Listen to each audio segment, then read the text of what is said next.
Hello દર્શક મિત્રો, સ્વાગત છે તમારો આજના નવા વિડીયોમાં। તો આજે આપણે વિડીયોમાં વાત કરશું ગુજરાત સરકારના પંચાયત વિભાગ તરફથી તલાટી કમ મંત્રી શ્રીની ભરતી જાહેર કરવામાં આવી છે, તેમજ તેની સાથે સાથે જુનિયર ક્લાર્ક, ગ્રામ સેવક, નાયબ ચીટનીસ, MPSW જેવી વગેરે ભરતીઓની જાહેરાત કરવામાં આવી છે। જેની કુલ જગ્યાની વાત કરીએ તો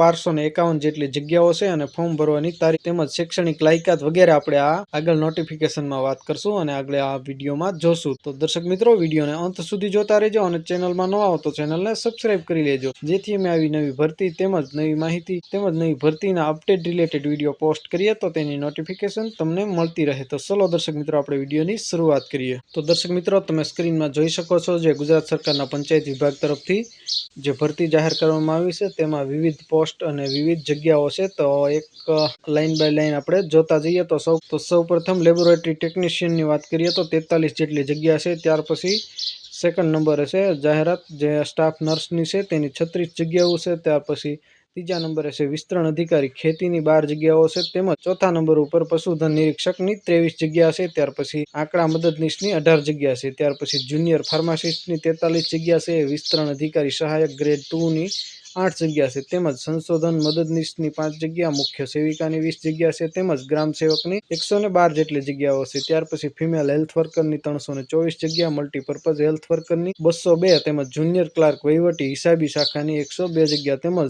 ગ્રામ પંચાયત તલાટી કમ મંત્રીની 238 જગ્યાઓ છે, તેમજ અધિક મદદનીશ ઇજનેર સિવિલની 38 જગ્યા છે। ત્યાર પછી નાયબ ચીટનીસની 17 જગ્યા છે। આમ કુલ 1251 જેટલી જગ્યાઓ છે। ત્યાર પછી થોડી નોંધ આપણને નીચે આપેલી છે।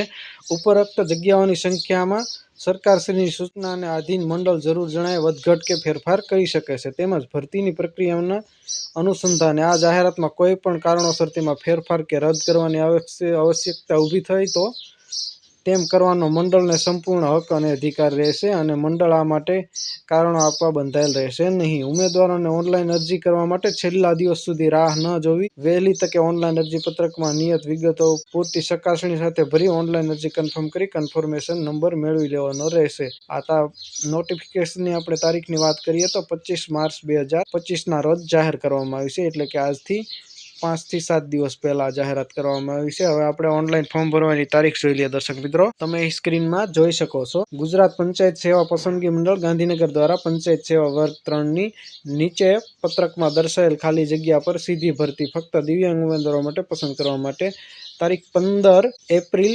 2025 થી 15 મે 2025 દરમિયાન ઓનલાઈન અરજી પત્રકો મંગાવવામાં આવે છે। આ માટે દિવ્યાંગ ઉમેદવારોએ ઓજસની વેબસાઇટ ઉપરાંત નિયત સમયગાળા દરમિયાન ઓનલાઈન અરજી કરવાની રહેશે। સંબંધિત વર્ગોની સીધી ભરતી જગ્યા માટે વિગતવાર જાહેરાતમાં વયમર્યાદા, શૈક્ષણિક લાયકાત, ઓનલાઈન અરજી વગેરેની રીત તથા દિવ્યાંગતાની કેટેગરી વાઇઝ ભરવાપાત્ર જગ્યાઓ તેમજ અન્ય વિગતવાર જોગવાઈઓ, માહિતી, સૂચના, શરતો દર્શાવી વિગતવાર જાહેરાત મંડળની વેબસાઇટ તેમજ નોટિસ બોર્ડ મંડળની gpssb.gujarat.government.in તથા ઓજસની વેબસાઇટ પર મૂકવામાં આવશે। તો ત્યાંથી દર્શક મિત્રો તમારે જોઈ લેવાની રહેશે।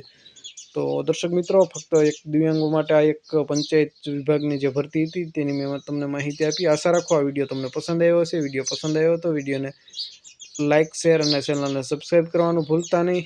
તમારા કોઈ પ્રશ્ન હોય તો અમને ચોક્કસ કમેન્ટ કરીને જણાવજો, અમે તમારા પ્રશ્નોનો રિપ્લાય આપીશું અને ફરી એક નવા ટોપિકમાં નવા વિડીયો સાથે મળશું। ત્યાં સુધી જય હિન્દ, જય ભારત।